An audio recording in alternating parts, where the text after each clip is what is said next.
안녕하세요. 여러분의 모발을 지켜드리는 모법사 방시성 원장입니다. 반갑습니다. 정수리 탈모는 환자분마다 좀 유형이 다르기는 합니다.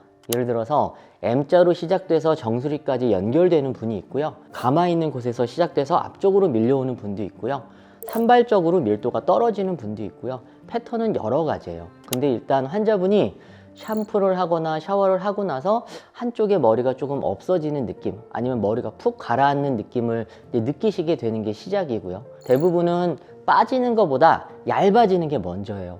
얇아진다는 느낌이 들면 저 같으면 일정한 장소에서 사진을 찍어 보시기를 많이 추천드립니다. 그러면은 이제 어느 정도 객관성을 가지시게 되거든요. 뭔가 그런 건 추적해서 관찰하시면 도움이 될 것 같고요. 정수리 탈모는 어떤 한 가지 패턴이 없기 때문에 환자분들이 혹시라도 내가 머리가 빠지는 거 아니야 라고 느끼시면 조금 주의 깊게 계속 관찰하셔야 됩니다. 저는 제일 많이 보는 케이스가 군대 다녀오셔서인데요. 생각보다 M자 고민으로 많이 오실 것 같지만 군대 다녀오셔서 햇빛을 많이 받고 스트레스를 받아서 그런지 가름마나 정수리 걱정을 더 많이 하시고요. 실제로 M자는 조금 파였는데 정수리 쪽은 진행된 분들을 보거든요. 그래서 저는 정수리 탈모는 남녀 구분 없이 꽤 이른 시간부터, 그러니까 20대 후반부터 시작된다고 생각이 됩니다. 이 질문 많이 받아요. 그러니까 상담 오시면 대부분 환자분들이 저는 뭐 동전 하나 크기, 500원 크기, 뭐다 작아요, 커요, 뭐 이렇게 따지시기도 하고, 뭐 손바닥 절반만 해요, 이렇게 말씀하시기도 하는데, 다른 선생님들께서는 뭐 이렇게 얘기한대요. 면적이 좁으면 무조건 심지 않는다, 그렇게 말씀하신대요. 근데 저는 면적을 가지고 따지지는 않고요.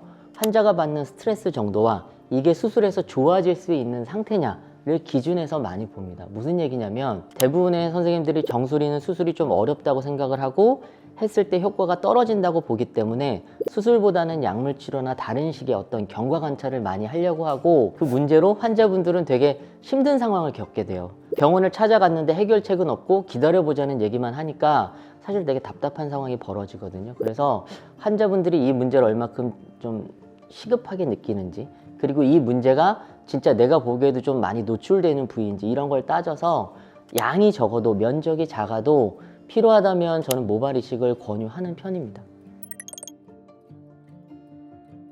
예를 들어 나무가 수직으로만 이렇게 서 있고 빽빽하게 있으면 빈자리를 찾기도 쉽고 수직으로 그냥 같은 방향으로 심어주기만 하면 되잖아요. 그쵸? 근데 정수리 쪽으로 가면 모발들이 옆으로 눕기 시작해요. 그러니까 방향성이 있다는 거예요. 어느 지역에서는 이렇게 눕고 어느 지역에서는 이렇게 누워요. 어디서는 소용돌이가 쳐요. 그러니까 쉽게 말하면 그 방향성을 살려서 심어야 되기 때문에 점점 더 난이도가 높아지는 거고, 자칫 방심하고 대충 그냥 심으면 기존의 모발들도 다치게 되는, 그리고 오히려 탈모를 일으키게 되는 문제가 되기 때문에 정수리 탈모나 모발 이식을 할 때는 진짜로 확대경 고배율 룻배를 쓰고 꽤 천천히 심어야 돼요. 그리고 지혈의 문제도 있기 때문에 항상 지혈을 시키면서 진행을 해야 되거든요. 결국에는 수술이 난이도가 높아지는 거죠. 그래서 일반적인 헤어라인 수술보다는 정수리나 가르마 수술은 어렵다, 그리고 효과도 그래서 많이 떨어진다, 이렇게들 많이 알고 계시는 거죠. 아까도 말씀드렸지만 환자분이 이 문제를 진지하고 심각하게 느끼면 약물 치료와 수술을 병행해요. 저는 그게 제일 좋다고 생각해요. 왜냐면 기다리게 할 여유가 없기 때문에. 대신 이런 부분은 있어요. 진행이 되는데 전체적으로 얇은 머리가 너무 많으면 사실 한 3개월 정도는 약물 치료를 해보고 수술을 하는 게 저는 더 유리하다고 생각을 합니다. 왜냐하면 탈모가 되는 속도가 빠르면 사실 수술하고 나서 나머지 부위가 어떻게 변화할지 모르기 때문에 이분이 약을 먹었을 때 어떤 패턴으로 회복이 되고 혹은 어느 부분이 회복이 느린지를 확인한 다음에 수술을 하면 조금 더 완성도 높은 수술이 되지 않나 생각을 해서 그렇게 설명을 드리고요. 대부분은 저희 같으면 약을 먹고 한두 달 후에 정수리 쪽은 이식하는 경우가 많습니다. 저는 정수리 수술을 많이 하니까 하고 제일 많이 컴플레인을 받는 부위가 가마예요. 거기가 밀도를 똑같이 심어도 누워있기 때문에 더 비어 보이고 실제로 사진을 찍었을 때 반사돼서 보이는 부위가 생기거든요. 그러면 안 심기는 조금 아쉽고 심자니 기존에 게 다칠 것 같고, 그런 경우에 환자분과 이제 협의를 거쳐서 보통 한 3개월, 6개월 열심히 관리를 해보고 그래도 효과가 없다 그러면 환자분께 의견을 맡겨요. 이거 한번 해보실래요? 할까요? 해볼까요? 이렇게 물어봐서 환자분이 원장님 나 심고 싶어요 그러면 아주 소량이라도 다시 리터치 해드린 경우가 있고요. 그런 경우가 아니면 정수리는 대부분 좀 기다리게 하는 편이 맞죠. 왜냐면 두께감이 좀 더 생기면 부피감이 생기기 때문에 정수리는 수술을 하고 적어도 1년 6개월을 기다리게 하는 게 저는 더 좋다라고 생각합니다.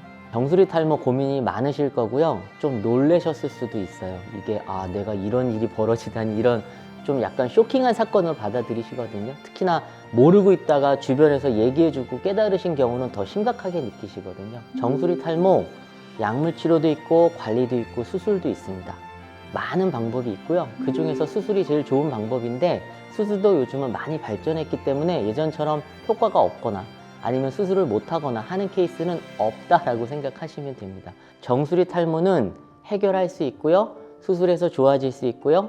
관리해서 더 좋아질 수 있습니다. 그러니까는 희망을 가지시고 좀 열심히 공부해 보시고 관리해 주시고 모르시겠으면 오셔서 상담 받아 보시면 도움이 되실 것 같습니다. 감사합니다.